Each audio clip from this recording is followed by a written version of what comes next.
Something's starting to catch over there.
Well, if that's not a good enough reason to carry a fire extinguisher in your car, I don't know what is.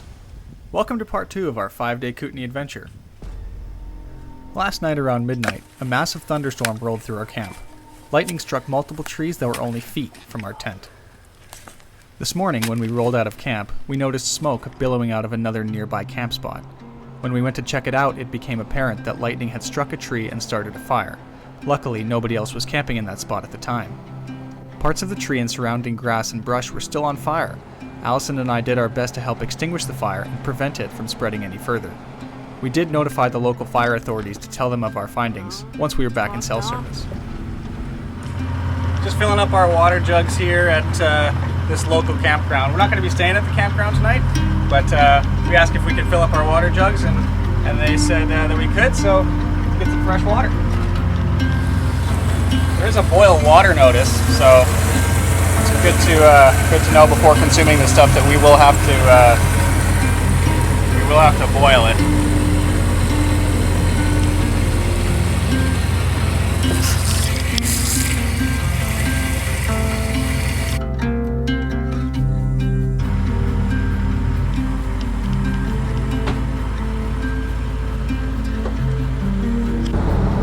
So we've been exploring this lake today, and we haven't been here in a couple years, but it looks like there's a lot of new closures around this area, unfortunately.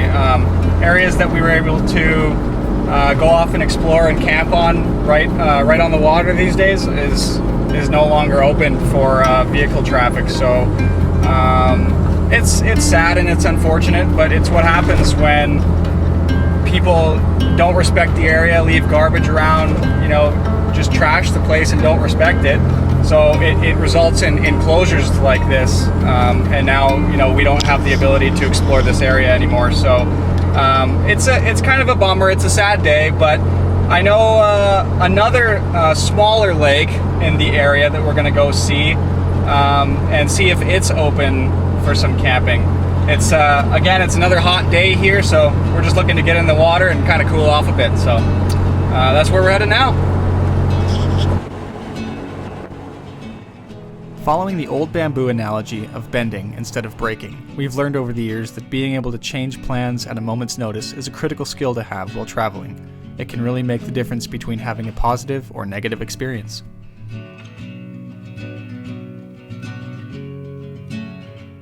In this case, many of the trails we wanted to visit had been closed due to improper use. Thankfully, we were quickly able to pivot in a new direction and headed out to a secluded recreation site that was open to explore.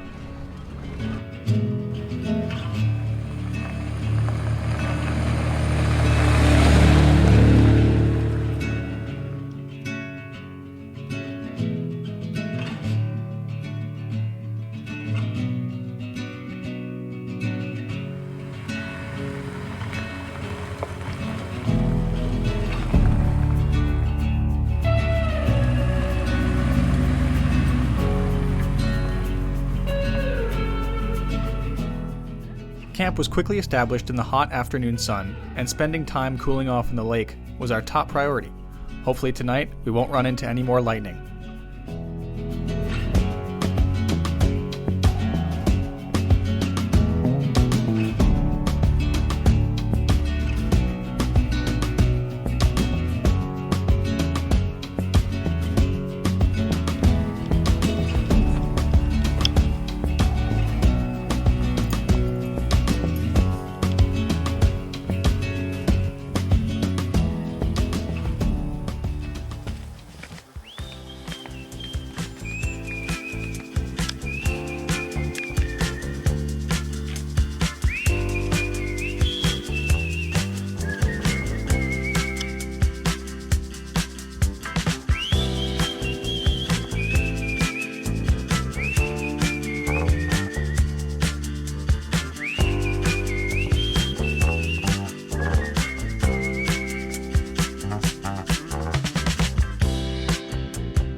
We love having easy meals prepped and ready to cook up when we're at camp. Allison has prepared a new black bean burger recipe for us to try, and I'm pleased to say that it was delicious.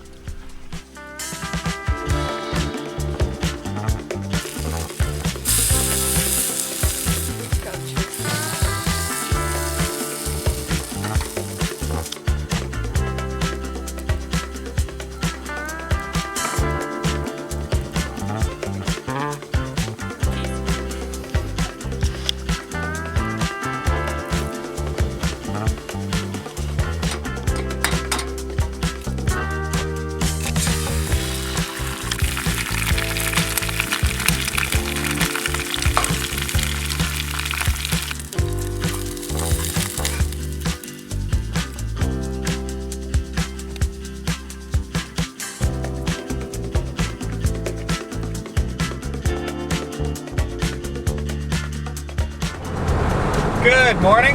We had a good night last night, and this morning we are headed north to an area called Radium. There's a trail just outside of that town that we've wanted to check out for a while now, so we're going to go see what we can find.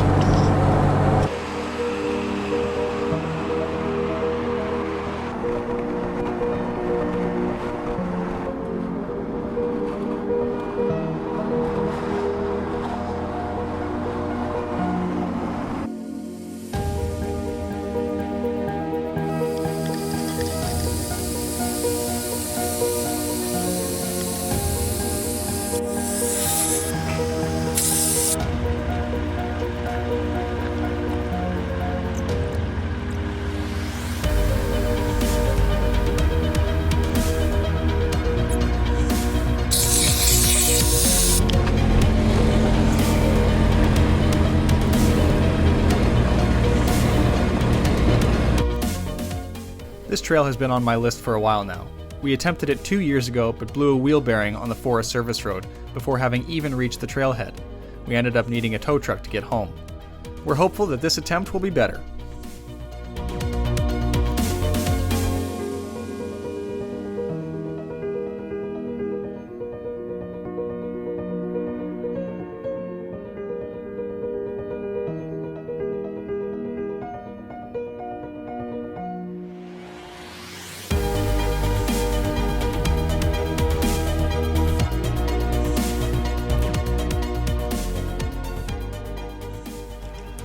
Just taking a quick pit stop for lunch, and we pulled over next to this lake. It's a beautiful area, so.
Well, we're doing our best to make it to the top of this mountain trail here. The Forerunner's giving us a little bit of issue. Our temperature needle gauge is reading a little bit hot. So we stopped, popped the hood for a second, turned our fans all the way on to get some of that hot air blowing it coming out of the engine.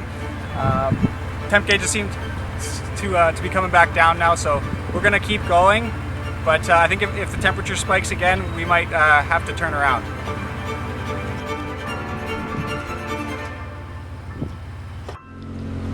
So we're back at the vehicle, making our way to the top again.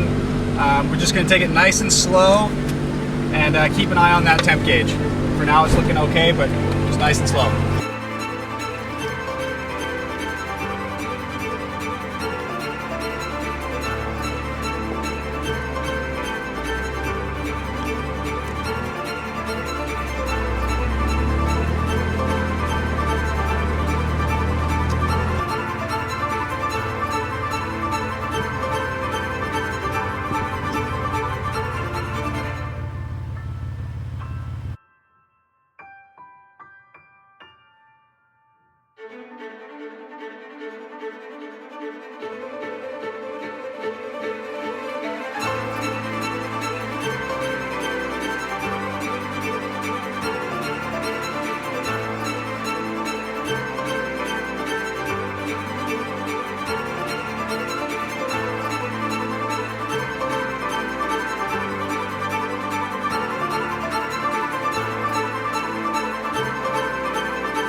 Well, we had to make the tough decision to turn around and come back down. We did get very close to the top of the trail, but the vehicle kept overheating, and I began to smell a strong sense of fuel, and it started to like sputter and lose a little bit of power. So I think when it's getting hot like this, it's just running very rich as well.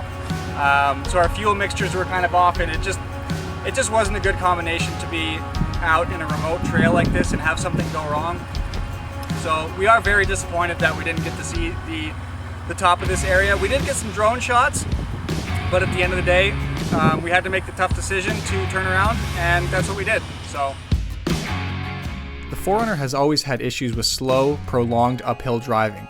I've tried to figure out the problem several times, and have even had the vehicle in a shop where they told me they couldn't find anything wrong.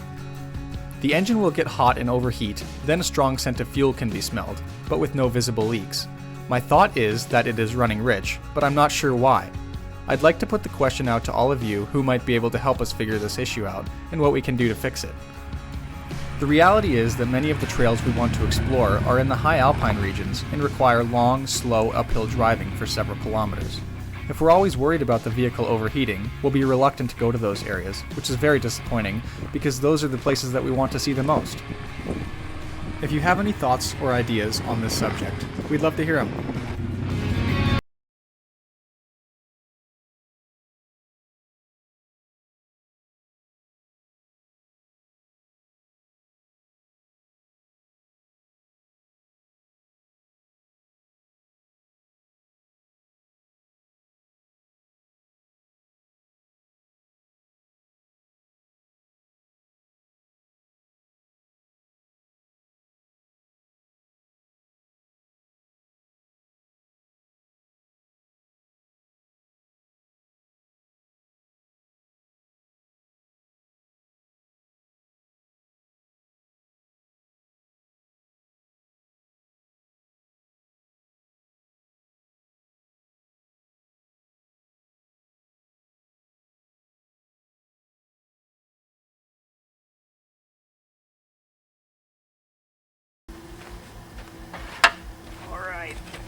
Looks like we finally made it to camp. That was a brutally long day. So our day started off in just outside Fernie, and I think that's where we were this morning. I don't even remember, to be honest, but then we made it up to just outside Radium. Anyway, it was our goal to get up to the top of that mountain peak and just kind of look around. I've seen lots of pictures of that area and I wanted to explore it for myself, but it ended up being a really stressful day. So between the vehicle overheating, having possible fuel issues, not sure really what was going on there, but it was just sort of a stuttering, kind of choking out. My thoughts were that the vehicle was running rich, but I don't know. When you're that remote, yeah, it's just kind of, I just didn't want to push it too much. What were your thoughts on that? Yeah, we didn't really see anybody else on the trail all day, which was a little bit concerning, just adding to the remoteness. So if something had happened, I don't know how we would have gone out. Yeah, I think we saw one person, and that trail was over 60 kilometers long, which isn't like crazy long, but it's long enough that if something goes wrong, it's going to be a long walk to find help. So that's why we decided to turn around when we did. We were so close to the top. We were so close. I put the drone up and I could see the top, but we thought about walking, right? But we decided against that because we just didn't want to leave the vehicle alone in an area like that. We didn't even want to turn off the vehicle just in case. Yeah, we didn't. The vehicle was still running, and I thought, with the overheating and the fuel issues, if I shut it off and we walked to the top, that it might not start again, right? So it's just, that's kind of, you get these weird problems when you drive older vehicles like the 4Runner. It's just what happens with vehicles like this. You learn how to put up with these things, or you learn when to, call it a day. And we made it this far. Let's just be happy with that. So we've had to learn the hard way a few times. So try and listen to what the 4Runner's telling us. And stop when it tells us to. Stop when it tells. Yeah, we've had a couple issues in the past. We've had some things go wrong. We lost a transmission on a trail once. We lost a wheel bearing on a trail. So we're not really looking to push it any more than necessary. But yeah, we're at camp now. We're in this beautiful area. We're going to go for a swim here in a minute, have a couple of adult beverages, maybe make some dinner, and call it a night. So we'll see you guys later.